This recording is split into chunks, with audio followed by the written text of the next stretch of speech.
Graça e paz, queridos. Aleluias. Glórias a Deus. Estamos entrando ao vivo. Mais uma live leitura. Diaconisa Maria já entrou aí. Aleluias.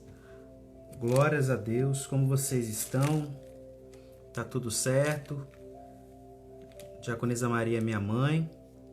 Graça e paz, pastora Érica, minha esposa querida e amada, minha companheira. Estão resistindo firmes com a armadura de Deus, desses últimos tempos de tristeza para a nossa nação. Momento que Deus vai estar purificando, né? Deus vai estar nos purificando com fogo. Glória a Deus. Tudo tem um propósito. Livro do profeta Daniel, capítulo 2, versículo 21, diz que ele estabelece reis e remove reis, né? Mas também não vamos esquecer que Deus ele não vai na urna voltar, né? Somos nós que vamos, mas vamos nos manter firmes e aplicar aquilo que diz em Apocalipse, né? Quem é limpo, limpe-se ainda. Ou seja, deixa eu ver aqui. Glórias a Deus. Vocês estão escutando aí? Tá tendo volume? Eu acho que deve ser o da Diaconisa Maria. O meu aqui, tá todo mundo ouvindo aí? Como que tá aí? Fala pra mim. Estão conseguindo me ouvir? Se tiver sem volume, me avisem aí. Ah, tá. Veio, Diaconisa Maria, tenta aumentar o seu volume. Graça e paz, Marisa. Ó, nossa irmã Marisa de Souza Barros. Glórias a Deus. Muito feliz. Irmã Marisa, quando a gente estava no ministério, quando nós nos conhecemos, foi a irmã que nos recebeu, né, Marisa?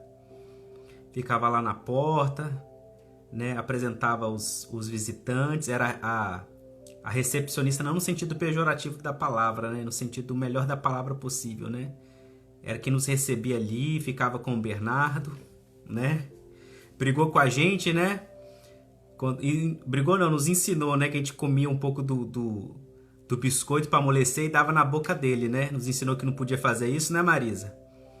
Né? As bactérias da nossa boca pro neném, né? Você vê que é pai e mãe de primeira viagem, né? É isso aí. Evangelista Creuza também tá aí no pedaço, já tá entrando também na área, dominando tudo. Glória a Deus. As três loiras, né? Irmã Pena, Irmã Marisa e Irmã Marlene, né? Nós também amamos você, Manuel, muita saudade. Glória a Deus. Aleluias. Hoje é terça-feira, né? Nosso segundo dia de live. Nós temos ainda então quarta e quinta, né? Diaconisa Maria, mas aqui tá... Acho que tá todo mundo ouvindo. Vê se é o da senhora aí. É só para avisar, amados, na sexta, sábado e domingo nós não temos live, tá? Que é um período de descanso e de organização que nós temos, que também nós temos atividade na igreja física, né? Então tem visitas para fazer e outras coisas mais. Então nossa live é 4 vezes por semana, de segunda a quinta às 23 horas. Obviamente nem todo mundo consegue assistir, mas depois vê o replay, né? Tem gente que precisa acordar cedo para trabalhar, tá bom? Então, sem mais delongas, vamos abrir nossa palavra. Hoje nós vamos estar lendo Atos dos Apóstolos, capítulo 15 e capítulo 16. Capítulo 15 e capítulo 16. E aí, glória a Deus. E aí, o que acontece? Amanhã é quarta-feira, né? Amanhã nós temos nosso culto de escola bíblica, Rua Jaguaré, número 18, Vale Encantado, Vila Velha. Quinta-feira é o nosso culto de oração, né? Alguns vão chamar de campanha, outros vão chamar de batalha espiritual, outros vão chamar de propósito, outros vão chamar de pagar um preço, outros vão chamar isso de guerra espiritual. Não importa o nome, né? É onde nós levamos nossas necessidades, outros vão chamar que é uma campanha. Não importa, é um dia fixo na quinta-feira para orar, né? Amém aí, ó. Então na quinta-feira nossa oração, próximo domingo vai ser nossa ceia. E hoje, então, nós estamos aqui para fazer uma leitura, né, desses 2 capítulos. Não vai ter uma profundidade de um estudo, mas também não vai ser tão raso. Então, o objetivo aqui é nós lermos e pincelarmos algumas coisas, tá?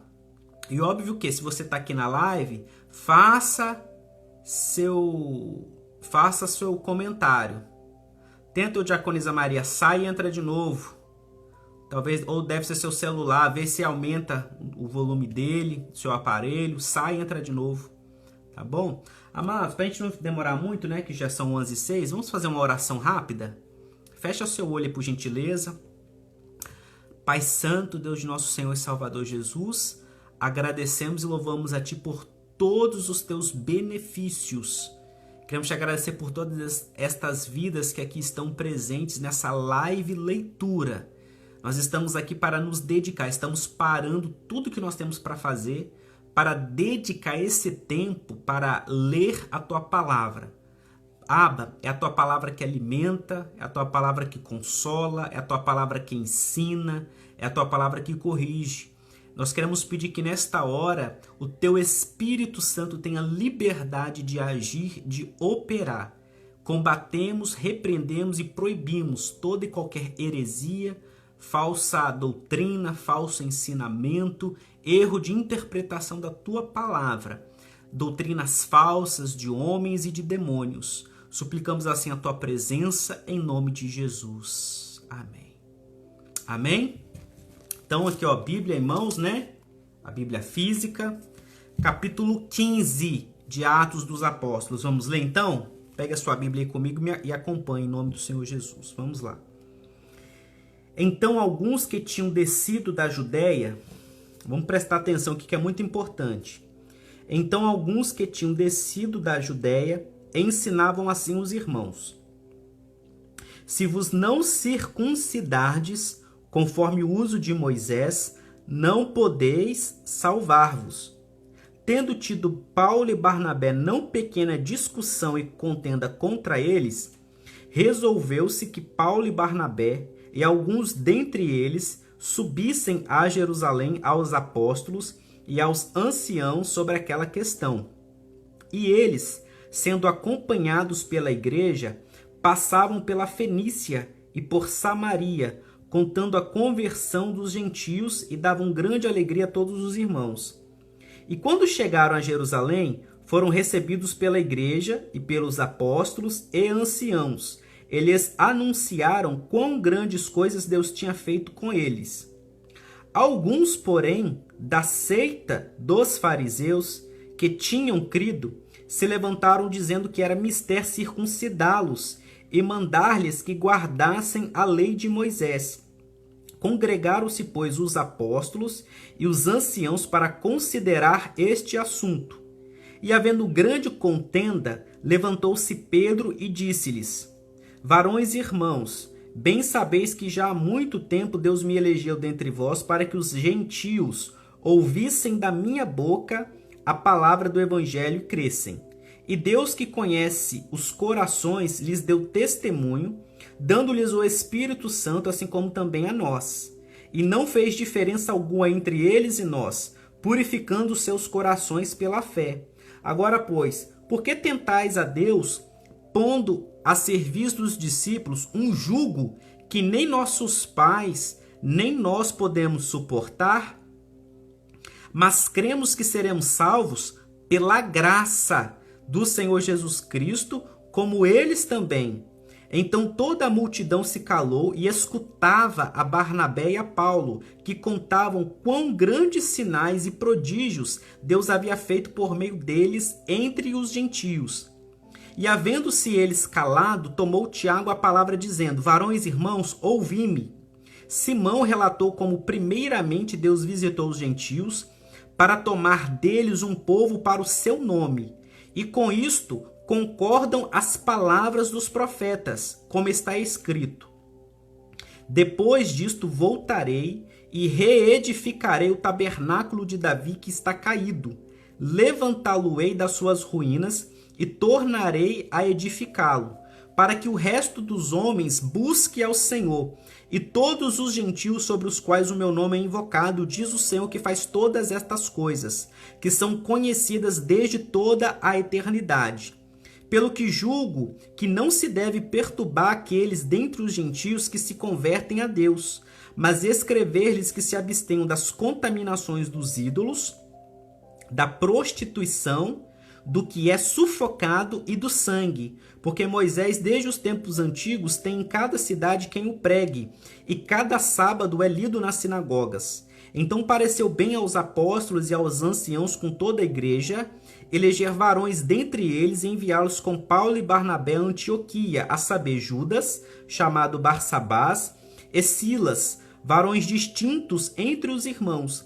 É por intermédio deles escrever o seguinte: os apóstolos e os anciãos e os irmãos, aos irmãos dentre os gentios que estão em Antioquia e Síria e Cilícia, saúde.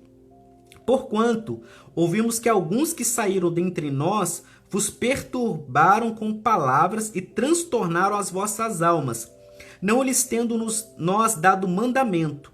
Pareceu-nos bem, reunidos concordemente, eleger alguns varões e enviá-los com os nossos amados, Barnabé e Paulo, homens que já expuseram as suas vidas pelo nome de nosso Senhor Jesus Cristo.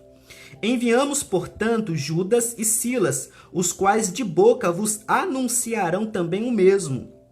Na verdade, pareceu bem ao Espírito Santo e a nós não vos impor mais encargo algum, senão estas coisas necessárias: que vos abstenhais das coisas sacrificadas aos ídolos, e do sangue, e da carne sufocada, e da fornicação, das quais coisas fazeis bem se vos guardardes, bem vos vá. Tendo-se eles então despedido, partiram para Antioquia, e ajuntando a multidão, entregaram a carta. E quando a leram, alegraram-se pela exortação.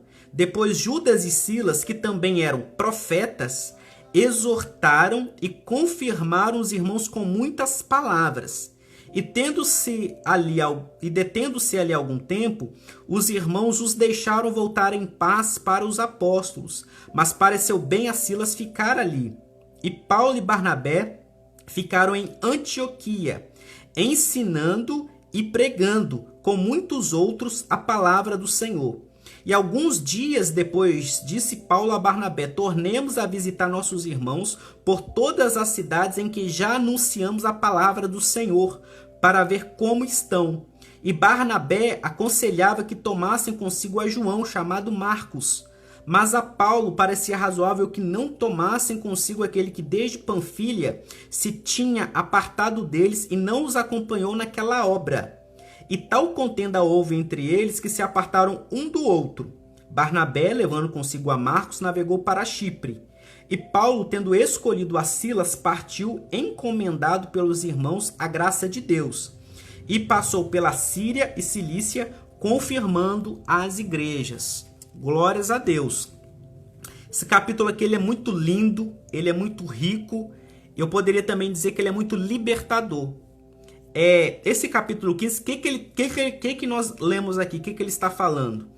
Ele está falando, irmãos, quando... vamos aqui relembrar. A igreja ela começa onde? A igreja ela começou em Jerusalém.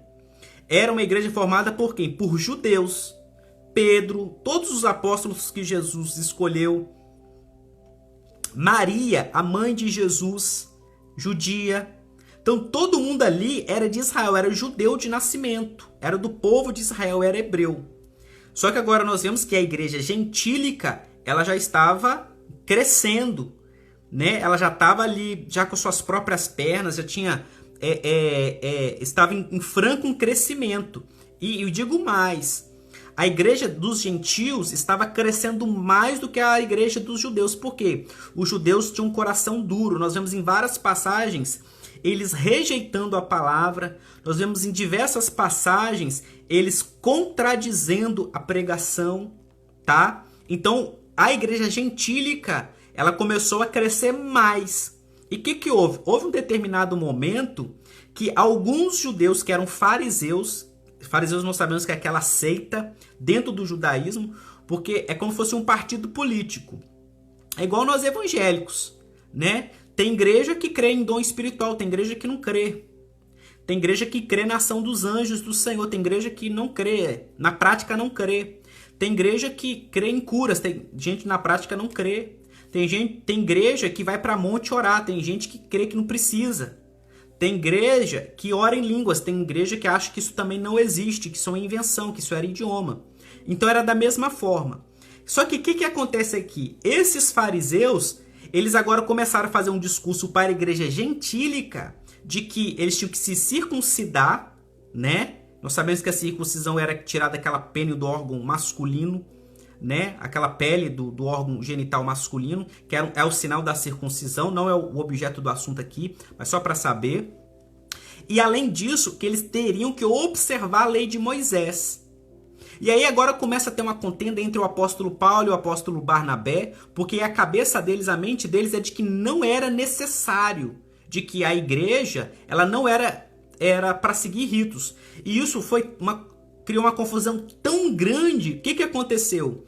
Eles tiveram que ir para a sede, entre aspas, para a igreja matriz, entre aspas, que ficava em Jerusalém.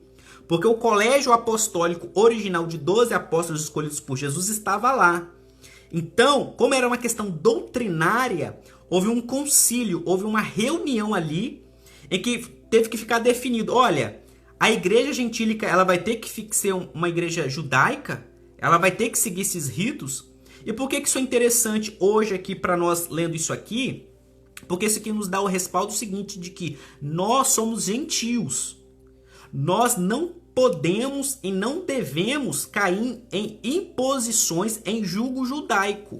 Então, por exemplo, a gente fala, por exemplo, nós somos brasileiros, nós falamos aqui português. Então nós falamos, por exemplo, Jesus Cristo. Quem é dos Estados Unidos fala Jesus. Quem é espanhol fala Jesus e assim sucessivamente. Só que hoje a gente tem vivido um momento de alguns setores do evangelho brasileiro que eles estão num processo de judaização. Então bota uma kippá aqui de judeu, bota aquelas roupas de judeu, bota a menorá lá no altar, bota a arca da aliança, sendo que tudo isso aí já foi abolido. Toda essa mobília, né, de tabernáculo, isso é muito bom se pegar uma maquete para você dar uma aula para a igreja para explicar o que é o tabernáculo e os princípios proféticos e bíblicos daquilo, porque Jesus que é o tabernáculo. Jesus é o que nos promove a reunião com o Pai, tá? Mas agora, você pegar e enfeitar a igreja todinha, já pensou eu aqui com um turbante de sumo sacerdote, com 12 pedras aqui no peito, um peitoral de sacerdote? Não é isso. Então, questão de não poder comer carne de porco, não poder tomar café, ter que guardar o sábado, ter que falar shalom. Nós somos gentios, nós somos brasileiros, nós moramos no Brasil. Nós não devemos ficar debaixo de julgo judaizante. Se você quiser, por exemplo, pegar o que significa no hebraico, a raiz, para você estudar, para você ver, ok, é válido e é bom, tá bom? Agora, quando você pega o rito da lei, a gastronomia, comida que você pode comer, comida que você não pode comer, e dizer que você não vai ser salvo, é aquilo que eles falavam. Olha aqui, ó. No versículo 1. Se vos não circuncidais conforme o uso de Moisés, não podeis salvar-vos. Se você quiser mudar sua alimentação, ótimo. Hoje, porco, carne de boi, tudo tem muito hormônio. Mas aí você vai falar, olha, eu vou mudar minha alimentação por fins de saúde. Porque eu quero ter uma boa alimentação, eu quero evitar hormônios, né? Hoje, toda a proteína animal, nós sabemos que tem muita injeção, muito hormônio. Agora, você dizer que você precisa ser salvo, aí não, isso tá errado, tá bom? E muitas invenções. Então, todo esse rito judaico não é para nós. Então, esse capítulo 15 aqui, ele espanca qualquer dúvida. Ele espanca. Se alguém vier para você tem que pegar, falar assim, irmão, irmã, pega o capítulo 15 de Atos dos Apóstolos, que lá vai falar. O que nós temos que nos abster? Da idolatria, de comer comida com sangue, tá? E de pecado sexual, que é masturbação, pornografia, sexo fora do casamento, sexo com animais, tudo aquilo que a gente já conhece, que também é um outro estudo. Mas tudo que é imoralidade sexual, tudo é que você comer coisa com sangue, que é sacrifício, e coisa de idolatria, aí não, aí isso não é para nós. Então isso faz parte de um núcleo, de uma doutrina nossa. Nós não podemos comer as coisas com sangue, você não pode comer chouriço, você não pode jogar sangue ali na comida e comer aquele sangue ali. Isso você não pode fazer, tá certo? Você tem que também viver um processo de santificação. Você não pode cometer pecados sexuais, pornografia, sexo fora do casamento, ou você é casado, ter relação com uma pessoa que não seja seu parceiro, casado, né, seu cônjuge, que é o básico que nós já sabemos, ok? Outra coisa aqui que nós vemos aqui que é muito interessante, só para nós encerrarmos já essa parte aqui, que também é um ensinamento para nós, mais uma vez, sobre o ministério apostólico.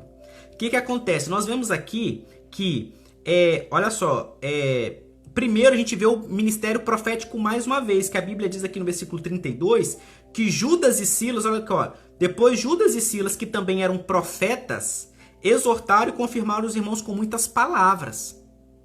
Então nós vemos mais uma vez o ministério profético.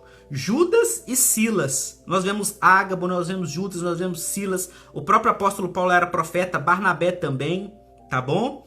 E outra coisa que nós vemos aqui é que fala aqui que também eles, no versículo 35, e Paulo e Barnabé ficaram em Antioquia ensinando e pregando com muitos outros a palavra do Senhor. Ou seja, apóstolo, porque às vezes, o que eu quero explicar aqui? Que às vezes você tem um determinado ministério, um determinado ofício do Senhor, mas uma coisa é você ter ele, outra coisa é ele tá sendo em uso. O que eu quero dizer isso? Por exemplo, apóstolo é aquele que está em viagem. Porque você vê que quando Paulo e Barnabé eles voltam para a igreja deles, qual que era a igreja de Paulo e Barnabé? Antioquia.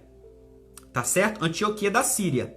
Então, Paulo e Barnabé, quando eles estão na igreja local, eles não são apóstolos, eles são o quê? Mestres. O que a Bíblia diz aqui? Ó, versículo 35. E Paulo e Barnabé ficaram em Antioquia ensinando e pregando. Então ele estava, aquilo, por exemplo, uma das coisas que eu exerço na minha igreja, que eu sou pastor, eu sou mestre. Por exemplo, amanhã, que é quarta-feira, que é a escola bíblica, eu vou dar aula. Então, eu na minha igreja, eu sou pastor da igreja, eu ministro a ceia, eu dou a bênção apostólica, eu oro pelas pessoas, eu faço visita. Dia de quarta-feira, que é a escola bíblica, eu que sou o professor, ou seja, eu sou o mestre, eu prego em alguns cultos, é isso que eu faço. Para eu ser apóstolo, eu tenho que estar em viagem. Vamos supor, eu tenho um chamado apostólico, mas isso que eu quero aqui também para a gente ter a noção dos ofícios ministeriais, para isso não ficar bagunçado na nossa cabeça, porque hoje virou uma epidemia. Todo mundo é apóstolo, tá certo? Às vezes a pessoa, ela canta no ministério de louvor, não, mas é apóstolo. Você tá entendendo? Então isso aí para não criar essa confusão, tá certo? Então assim, pastor, quem fica estacionado fica parado, ou professor, tá bom? E ali, outra coisa que a gente vê aqui também é que o trabalho apostólico também, ele está envolvido, depois que você plantou, aquilo que a gente sempre fala, é plantação de igreja, tá? Porque olha o que ele fala aqui, versículo 36. E alguns dias depois disse Paulo a Barnabé, tornemos a visitar nossos irmãos por todas as cidades em que já anunciamos a palavra do Senhor para vermos como estão. Ou seja, o apóstolo, o verdadeiro, ele sai da igreja dele local, ou qual é o primeiro ensinamento aqui? Todos nós temos que ter uma igreja local. Se você é um evangelista, mas você tem que ter a sua igreja local. Para você cear, dizimar, assistir culto, ir para a escola bíblica, tá certo? Todos nós temos que ter uma igreja local. Todos nós temos que estar debaixo de uma liderança, de um pastor, ok? Primeiro ponto. O segundo, que o apóstolo é aquele que ele sai da igreja dele, da base dele, com a bênção da igreja local, com imposição de mãos, enviando ele. E depois, além dele ir lá e plantar e estabelecer, o trabalho dele também é revisitar onde que ele já plantou. Então imagina, você mora em Vila Velha, para exemplificar, ou Colatina. E agora você vai lá para o estado do Rio de Janeiro, lá no interior, não tem igreja nenhuma. Você vai fazer um trabalho que a gente chama de missionário, que é apostólico. Aí você vai lá, você vai começar um trabalho. Você vai pregar na praça pública, você vai fazer visita na casa, aí você vai orar por enfermos, você vai pregar. Daqui a pouco vai dar 5, 10, 15 pessoas, você vai alugar um ponto. tá bom? Aí daqui a pouco vai ter lá os dias específicos de culto, daqui a pouco tá nascendo uma igreja. Aí vamos supor, você deixa alguém lá, um obreiro, um dirigente e volta. Aí depois você tem que ir lá de novo, depois de uns 2 meses, 1 mês, lá para ver como que a igreja tá. Então esse que é o trabalho de apostólico, que a gente confunde como missionário. Você vai, planta aquilo que não existe, depois você volta lá para ver como que tá, mas você tem que deixar alguém regando lá, tá certo? É aquilo que a gente estava conversando ontem, tá bom? Porque às vezes as igrejas tradicionais, como elas nunca quiseram dar título para as mulheres, ela bota, vamos supor, a esposa do pastor. Pastoreia a igreja com ele, mas ele bota o nome dela de missionária. Não, ela é pastora. Tá certo? O que é pastorear? É apacentar. Então a esposa, juntamente com o seu marido, ela é pastora da igreja. Ela pastoreia as irmãs. Porque as mulheres, elas querem ser pastoreadas. A mulher, ela quer ter a pastora dela. Porque o pastor não tem que ficar abraçando as irmãs, ok? Então quem faz esse trabalho? A esposa do pastor, juntamente com ele, apacenta a igreja. Acolhe as jovens, as irmãs, faz o congresso de mulheres, a reunião de mulheres. Ela coordena, ela pastoreia, tá certo? Então, aí às vezes a gente tem também uma irmã que trabalha muito, faz as coisas e fala, ela é missionária. Não. Missionário é quem está em viagem, num trabalho de plantar um ministério. Tá fundando um ministério. Que depois vai ter um pastor, que depois vai ser uma igreja local, que depois daqui a pouco ela vai andar com os próprios pés. Porque você plantar um ministério é de 1 a 3 anos. O ministério ele demora, você tem que ter paciência. Então não é com 1 mês que ele flui, não é com 2 meses, 3 meses, com 1 ano. Quando a gente vai para a Bíblia, a gente vê que o apóstolo Paulo ficava entre 1 a 3 anos cuidando. Então é o tempo bíblico, a própria Bíblia está nos falando. É de 1 a 3, os 3 primeiros anos de um ministério é muito crucial, porque vai ter gente que vai falar que vai estar com você, mas depois vai abandonar. Tem gente que fala assim, depois que você abrir, eu vou mudar para sua igreja, eu vou te ajudar. Não, aí não vai. Então você vai passando por esse tempo de dificuldade. Então o missionário, que é o apóstolo ou apóstola, que tem esse ofício, é um ofício de plantação de igreja, e sempre dando ali as orientações. Quem fica na igreja é o pastor, tá? Apóstolo, assim, com todo respeito aos apóstolos do Brasil e apóstolas do Brasil, não quero brigar com ninguém aqui, tá bom? Mas, assim, segundo a nossa visão aqui, pérola, tá certo? Porque uma igreja, ela é cuidada pelo seu pastor local, o pastor sênior, o pastor líder, e, obviamente, ele vai depois levantar pastores auxiliares, casais de pastores, né? Um casal de pastor que vai cuidar de jovens, um casal de pastores vai cuidar, né, de adolescentes, vai cuidar de casais, porque a igreja tem vários setores, ok? Essa que é a nossa organização. E aí, o que nós vemos aqui que dá uma separação entre Paulo e Barnabé? Porque Barnabé queria levar uma pessoa que não ajudou na construção daquele ministério. Então ele pegou Silas e ele foi dando continuidade. Amém? Então, basicamente, esse capítulo 15 aqui é a chave que você tem para combater algo errado que hoje acontece na igreja, que a gente chama de judaização da igreja. Ou seja, falar em hebraico, né? A Yeshua. É bonito até, tá certo? Mas já virou algo exacerbado. Entendeu? Aí você enfeita a igreja com menorá, com arca da aliança. Você faz toda uma coisa que não é... Nós somos gentios, ok? É óbvio que você tem que estudar o Velho Testamento e saber a parte dos princípios, tá certo?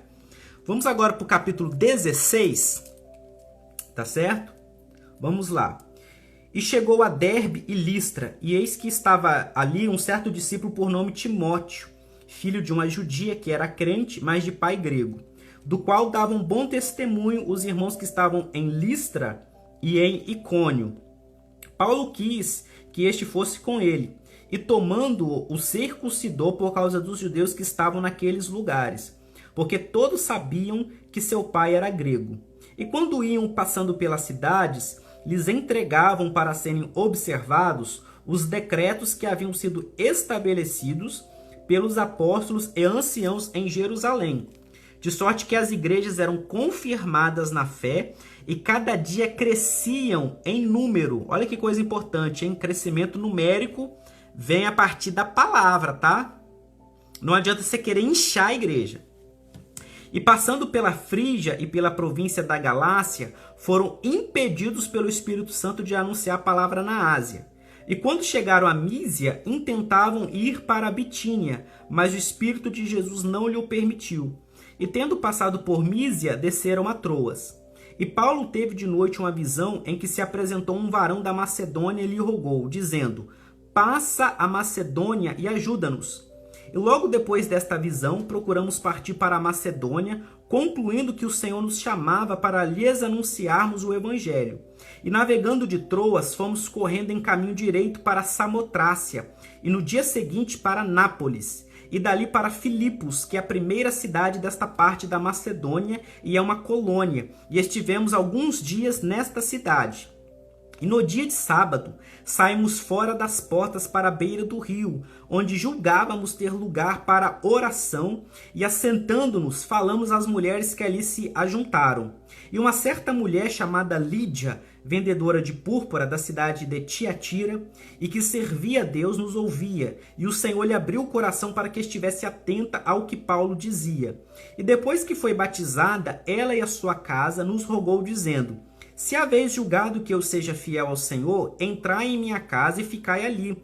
E nos constrangeu a isso. E aconteceu que, indo nós à oração, nos saiu ao encontro uma jovem que tinha espírito de adivinhação, a qual, adivinhando, dava grande lucro aos seus senhores. Esta, seguindo a Paulo e a nós, clamava dizendo: estes homens que nos anunciam o caminho da salvação são servos do Deus Altíssimo. E isto fez ela por muitos dias. Mas Paulo, perturbado, voltou-se e disse ao Espírito: em nome de Jesus Cristo, te mando que saias dela. E na mesma hora saiu. E vendo os seus senhores que a esperança do seu lucro estava perdida, prenderam Paulo e Silas e os levaram à praça à presença dos magistrados. E apresentando-os aos magistrados, disseram: estes homens, sendo judeus, perturbaram a nossa cidade e nos expõem costumes que nos não é lícito receber nem praticar, visto que somos romanos. E a multidão se levantou unida contra eles, e os magistrados, rasgando-lhes os vestidos, mandaram açoitá-los com varas. E havendo-lhes dado muitos açoites, os lançaram na prisão, mandando ao carcereiro que os guardasse com segurança, o qual, tendo recebido tal ordem, os lançou no cárcere interior e lhes segurou os pés no tronco. E perto da meia-noite, Paulo e Silas oravam e cantavam hinos a Deus, e os outros presos os escutavam. E de repente sobreveio um tão grande terremoto que os alicerces do cárcere se moveram, e logo se abriram todas as portas e foram soltas as prisões de todos. E acordando o carcereiro e vendo abertas as portas da prisão, tirou a espada e quis matar-se, cuidando que os presos já tinham fugido. Mas Paulo clamou com grande voz, dizendo: não te faças nenhum mal, que todos aqui estamos. E pedindo luz, saltou dentro, e todo trêmulo se prostrou ante Paulo e Silas. E tirando-os para fora, disse: senhores, que é necessário que eu faça para me salvar? E eles disseram: crê no Senhor Jesus Cristo, e serás salvo tu e a tua casa. E lhe pregavam a palavra do Senhor e a todos os que estavam em sua casa. E tomando-os ele consigo naquela mesma hora da noite, lavou-lhes os vergões e logo foi batizado, ele e todos os seus. E levando-os à sua casa, lhes pôs à mesa, e na sua crença em Deus, alegrou-se com toda a sua casa. E sendo já dia, os magistrados mandaram quadrilheiros, dizendo: soltai aqueles homens. E o carcereiro anunciou a Paulo estas palavras, dizendo: os magistrados mandaram que vos soltasse. Agora, pois, saí e ide em paz. Mas Paulo replicou: açoitaram-nos publicamente, e sem sermos condenados, sendo homens romanos, nos lançaram na prisão e agora encobertamente nos lançam fora? Não será assim, mas venham eles mesmos e tirem-nos para fora. E os quadrilheiros foram dizer aos magistrados estas palavras, e eles temeram, ouvindo que eram romanos. E vindo, lhes dirigiram súplicas, e tirando-os para fora, lhes pediram que saíssem da cidade. E saindo da prisão, entraram em casa de Lídia, e vendo os irmãos, os confortaram e depois partiram. Amados, também é lindo, né? Esse capítulo também, ele é maravilhoso. O que acontece aqui? Nós começamos a ver, no capítulo 16, o apóstolo Paulo encontrando com Timóteo, tá? Era um rapaz, um jovem, que é o filho na fé, é o filho ministerial do apóstolo Paulo. É um jovem que o apóstolo Paulo pegou ele, começou ali a usar ele, e ele viajava com o apóstolo Paulo. Então ele era um braço direito, ele fazia parte da comitiva apostólica do apóstolo Paulo. Lembrando aqui, o ofício apostólico é um ofício essencialmente de viagens, tá? Então, mais uma vez aqui, até para a gente ter uma noção de estudo e de ministérios, quem é itinerante, o ministério apostólico, ele é, por definição, um ministério itinerante, tá? Então é um erro bíblico, assim, bíblico, você falar de pastor itinerante. Por quê? Porque a igreja, ela é física. A igreja é um templo físico, é um lugar de adoração, um lugar de reunião, um lugar de encontro, é um lugar para salgar a sociedade ali, tá? Então a igreja, ela não fica mudando de lugar, ela fica parada ali, é um lugar físico de encontro, tá certo? Então o pastor da igreja local, ele não fica viajando, tá? Então é um contrassenso essa questão de pastor itinerante. Quem é itinerante por definição, vai ficar viajando e para um lado para o outro, é o ministério apostólico, ou seja, ele está edificando igrejas novas, ele está cuidando de trabalhos novos, mas sempre fazendo o quê? Treinamentos, porque a igreja tem que ter seu líder local, para a igreja lá avançar, ok? Você nunca pode pegar uma igreja e, por exemplo, eu sou pastor, lá em Vale Encantado, Igreja Pérola de Vale Encantado. Eu não posso agora, vou abrir agora aqui na Glória, e deixo lá a igreja lá, Deus dará. Não, não é assim. Para eu abrir um novo trabalho, eu tenho que preparar alguma liderança para estar assumindo. Senão a igreja, ela sofre, ela não vai para frente, tá? Primeiro ponto. O segundo, que todas as igrejas que eles passavam, eles davam esses decretos doutrinários do capítulo 15, ou seja, fugir da idolatria, não comer sangue, não praticar pecados sexuais, tá certo? Contra a idolatria, comer com sangue e pecados sexuais, tá certo? O outro ponto que nós vemos aqui, que fala também que, por causa disso, as igrejas eram confirmadas e a cada dia elas cresciam em número. Então nós vemos que o crescimento em número, ele está ligado a uma ação do Espírito Santo. Conforme nós vamos sendo uma igreja bíblica, alicerçada na palavra, então aí Deus, ele começa a mandar. Nós temos que ter essa noção, tá? Que não adianta a gente fazer muito convite, fazer as coisas, porque quem dá o crescimento é Deus. Nós temos que ter isso na nossa consciência. Quem faz uma igreja crescer é Deus. Se você, como homem, você está lançando mão para fazer uma igreja crescer, você, na verdade, está fazendo a igreja ficar inchada, que é diferente de crescimento. Então não vamos confundir crescimento com inchaço. Igreja inchada. O que é igreja inchada? Deu um vendaval, as pessoas já pegam, da mesma forma que ela veio rápido, ela sai. Ela não tem raiz com a igreja, ela não tem vínculo com o pastor, ela não obedece o pastor, entendeu? Ela não se identifica, ela vai ali, porque tem uma campanha e tem algo ali, mas daqui a pouco você não pode contar, tá? É diferente quando a igreja, ela cresce em número. O que é o crescimento em número? Essa pessoa, ela vai criar raiz, ela vai levar a família dela, vai levar as necessidades dela, é uma pessoa que ela vai ser usada, tá certo? A Arli Tavares também entrou, glória a Deus. Então ela vai estar sendo usada ali, usada na oração, usada em curas. Todos nós temos dons e talentos que Deus vai dar. Então, quem dá o crescimento é Deus. E conforme a igreja, ela vai ficando firmada na palavra. Porque se nós somos fiéis no pouco, aí Deus, ele vai ver, olha, então essa igreja agora, ela vai crescendo. Então é assim conosco. A gente começou o nosso ministério na casa da evangelista Creuza, né? A evangelista Creuza, não sei se ela tá aí ainda, começou na casa dela, nós não tínhamos nenhuma cadeira. E hoje nós já estamos no nosso segundo ponto, isso em menos de 3 meses. Nem esperava isso de coração. E não falo isso para minha honra, isso não tem participação minha nenhuma. Quem fez isso tudo foi Deus, tá certo? Então Deus tem enviado dizimistas, Deus tem enviado pessoas, intercessores. Por quê? Porque eu sempre tive na minha cabeça, olha, eu não quero montar uma igreja com petição de dinheiro, com profetada, revelagem, campanha torto e direito, não. Uma igreja bíblica. Claro que nós temos o nosso culto fixo de oração. Toda quinta-feira tem a mesa lá, se você quiser levar chave, levar foto de familiar, de parente, se você quiser fazer a sua oferta, tá lá. Eu não fico pedindo, mas tá lá toda quinta-feira. toda quarta-feira nós temos o nosso... Ai, Chayane, minha prima também aí curtindo. Então, toda quarta-feira também tem escola bíblica. Todo domingo tem uma palavra pastoral para a família. Sem indireta no púlpito, sem brigar com as pessoas. Porque cada culto tem um objetivo. Ou seja, aí Deus, ele que vai enviando pessoas. Tá certo? Porque esse que é o método bíblico de crescimento. É um método que você se mantém firme na visão que Deus te deu.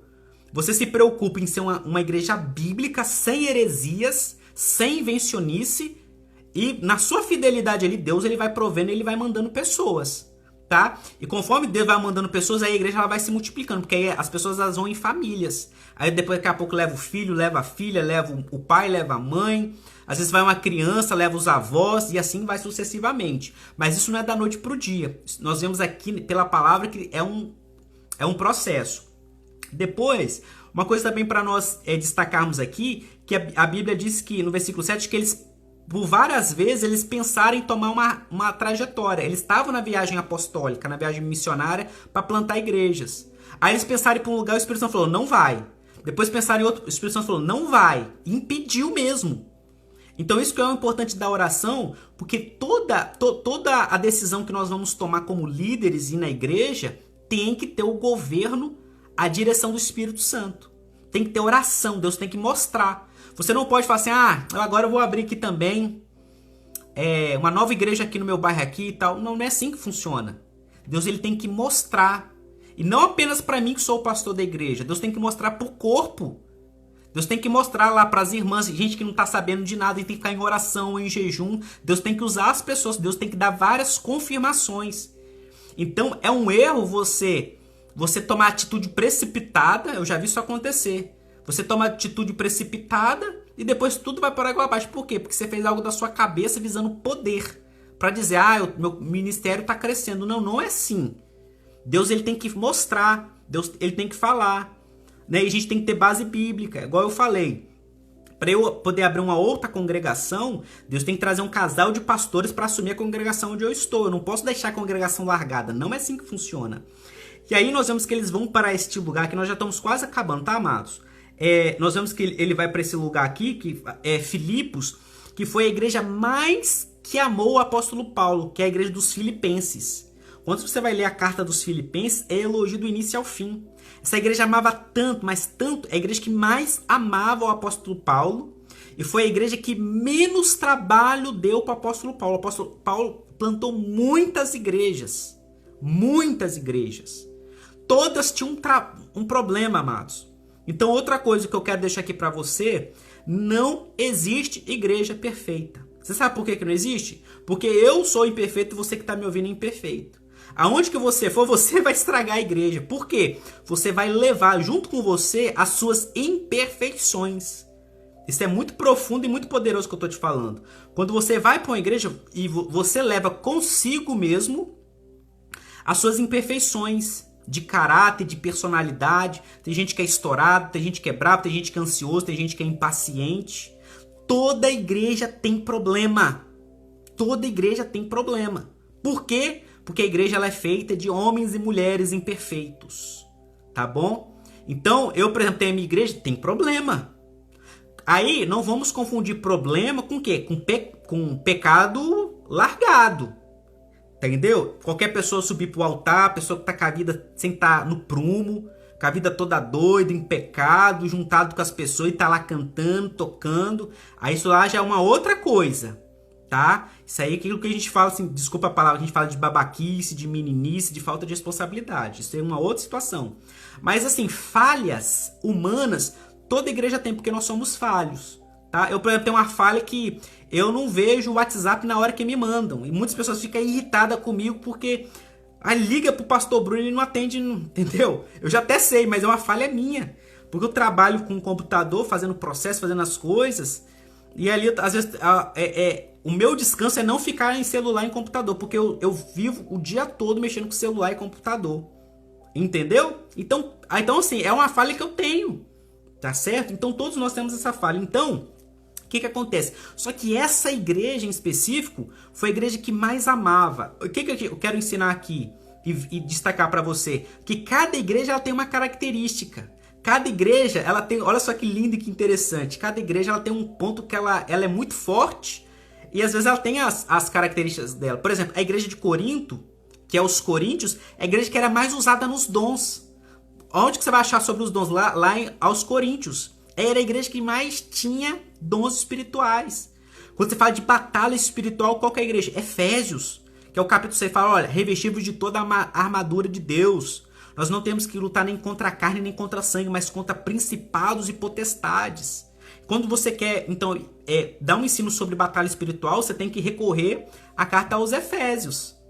Por exemplo, quando você quer recorrer sobre morte, né, sobre culto fúnebre, sobre o que acontece depois da morte, você vai recorrer sobre a volta de Jesus aos Tessalonicenses, que fala que primeiro vai vir um anticristo, que não vai ser esse arrebatamento que a gente é pregado por aí não, tá? Que a gente não vai ser perseguido, que a gente não vai sofrer. A gente tá vendo aí as profecias se cumprindo. Olha para Nicarágua, olha para Coreia do Norte, olha para China, olha aí para Venezuela, olha o que tá acontecendo no mundo.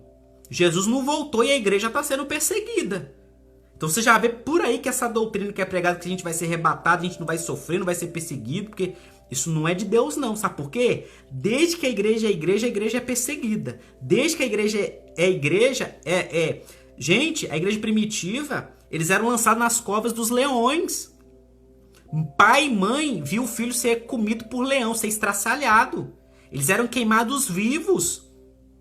Eles eram degolados, decapitados, eles eram torturados para negar Jesus e não negavam. Então o que a perseguição faz? Por que tem um propósito disso? Porque a perseguição ela purifica a igreja. A perseguição é como um fogo. Hoje é muito fácil a pessoa falar que é evangélico. Olha quantas pessoas esquerdistas se dizem evangélicas. Agora começa a ter uma tortura. Nega Jesus. Aí que você vai ver quem realmente é servo de Deus.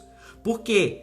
A perseguição ela purifica a igreja. E de tempos em tempos Deus ele permite. Ele gosta disso mesmo, tá? Esse que é o Deus bíblico. É o Deus que ele permite o fogo para provar a nossa fé. Isso é bíblico, está lá em Pedro, capítulo 5. Primeira epístola do apóstolo Pedro, capítulo 5. Então a nossa fé ela é provada como o fogo purifica e prova o ouro. Tá certo? Então o apóstolo Paulo ele vai para essa igreja de Filipos.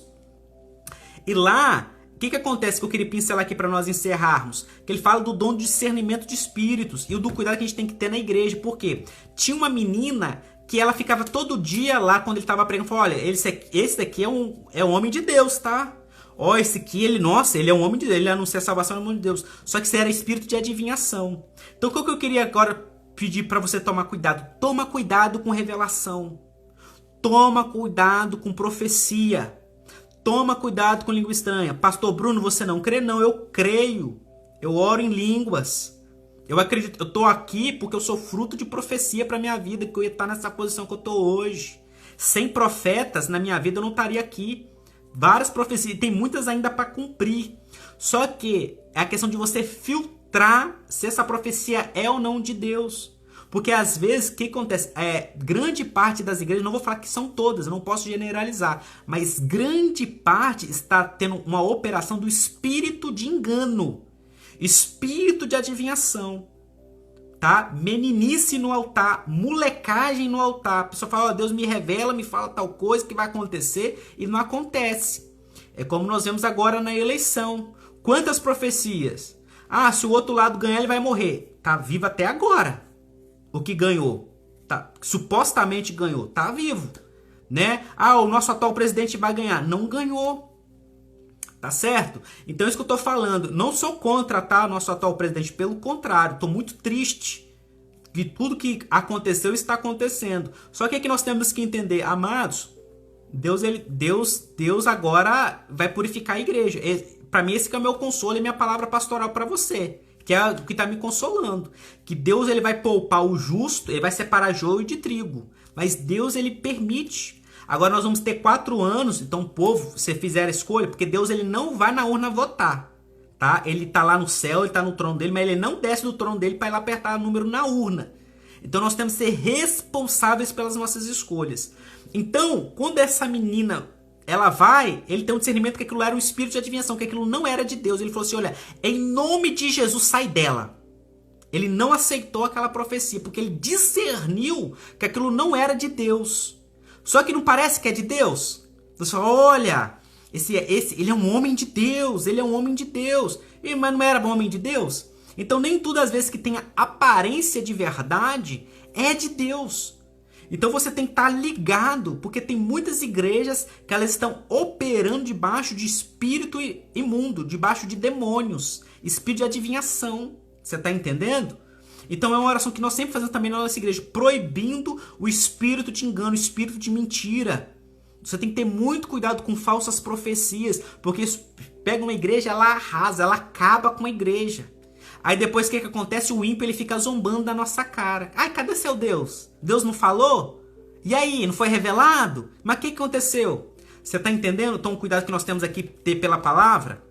E outra coisa, ele foi preso por causa disso. Então aparentemente, às vezes seguir a Deus, você ser obediente, parece que traz um prejuízo. Mas havia um plano ali, porque ele vai para aquela cadeia. E nesse horário agora, ó, você vê que é 11h51, nós estamos aqui os fiéis, 5. Mas nesse horário agora, olha que interessante, perto da meia-noite eles estavam cantando e orando na prisão. E o que aconteceu? Houve um tremor, houve uma operação ali que nunca isso foi narrado. Nunca depois nós vimos falar disso, que é o quê? As portas, elas se abriram. Deus enviou ali um tremor, obviamente, operação de anjos do Senhor. O carcereiro quis se matar, ele falou, olha, não faça isso que nós estamos aqui. Aquele carcereiro, ele creu, ele foi convertido, ele se batizou naquela noite, a família dele todinha, tá certo? E eles foram salvos e todo mundo ali foi. Então, inclusive, a importância, ou seja, Deus levou eles para aquela prisão lá, para eles evangelizarem lá. Então, tem certas situações que Deus nos coloca para que as pessoas que vão conviver conosco, através do nosso testemunho, elas serem salvas. Glória a Deus. E aqui fala também, para finalizar, a questão da cidadania. As pessoas que mandaram prender Paulo e Silas, ele não falou em primeiro momento que ele era romano, que ele era um cidadão. Ou seja, nós temos que exercer a nossa cidadania, o nosso voto. Igual, por exemplo, eu sou um advogado, então se tiver algum processo contra a igreja, eu vou lá defender a igreja. Eu vou pegar minha carteirinha da OAB e vou exercer. Não, eu sou advogado, sou o doutor Bruno, eu vou pegar minha carteirinha da OAB e vou defender a igreja, eu vou brigar pela igreja. Você é uma professora de escola, então você fala assim, olha, eu sou serva de Deus, eu não concordo com ideologia de gênero. Você vai exercer sua cidadania, tá certo? E assim sucessivamente. Você é médico, então você não vai concordar com o aborto. Não, eu creio na proteção da vida, porque isso é um assassinato. Fora que isso é um sacrifício para um principado chamado Moloque. É o Deus que recebe os abortos. Ele é alimentado dos abortos. É outro assunto também. Então nós temos que parar de ter uma visão de uma igreja. Não, eu só tô para orar e para jejuar. Não é assim. Tô te mostrando aqui na palavra. O apóstolo falou, olha, eu sou romano, eu tenho cidadania. Vem cá e você tem que conversar comigo. Você não poderia ter feito isso, porque eu sou um cidadão romano. Então, o que acontece? Nós também como igreja, desses próximos 4 anos, nós temos que amadurecer. Então é por isso que o problema é quando pastores e pastoras se envolvem na política, mas para roubar, para corrupção. Mas é válido que nós tenhamos pastores lá que vão defender a igreja. Porque senão, mas tudo que é de ruim eles vão passar, tá bom? Então era isso que eu queria pincelar com vocês hoje, capítulo 15 e 16. Depois manda aqui um direct se ficou alguma dúvida. Essa live vai ficar salva no Instagram, lá no YouTube. O nosso YouTube é Pérola Vila Velha. Nosso Instagram é Pérola Vila Velha. Por favor, nos siga, mande para alguém que você conheça. Ajude a divulgar esse canal e esse Instagram, tá bom? E que possa ser bênção para sua vida. Nós vamos estar agora orando para encerrar, tá bom? Pai, na autoridade do nome de Jesus, todos que estão aqui presentes, que vão assistir essa live, nós declaramos que serão alimentadas por esta palavra. Meu Pai, porque uma igreja instruída, ela é imparável. As portas do inferno não podem prevalecer contra a igreja. Mas, Pai, eu creio que é uma igreja instruída. Porque a igreja que não tem Bíblia, ela é dominada pelo inferno. Porque ela não sabe a autoridade que ela tem. Ela não conhece as chaves bíblicas para batalhar contra o inferno. Então nós estamos aqui, Pai, para que a cultura da igreja no Brasil, nós não estamos aqui em nome de uma de uma bandeira. Nós não estamos aqui em nome de uma placa denominacional, mas esse trabalho é para toda a igreja, todos aqueles que falam o idioma português, todos aqueles que têm a capacidade de compreender esta live. Senhor, abençoa o teu povo, nos ajude nesse dormir, meu Pai, de hoje para amanhã, nos livra, meu Pai, de todos os ataques espirituais, livra a nossa nação, livra as nossas famílias e nos abençoa em nome do Senhor Jesus. Amém. Amados, muito obrigado pela sua participação. Sei que estava um pouquinho já tarde, mas essa live vai ficar salva aqui no Instagram, lá no YouTube. Se inscreva, comenta, compartilha. E amanhã nós voltamos às 23 horas para mais uma live leitura. Amém? Boa noite, tchau, tchau. Graça e paz a todos.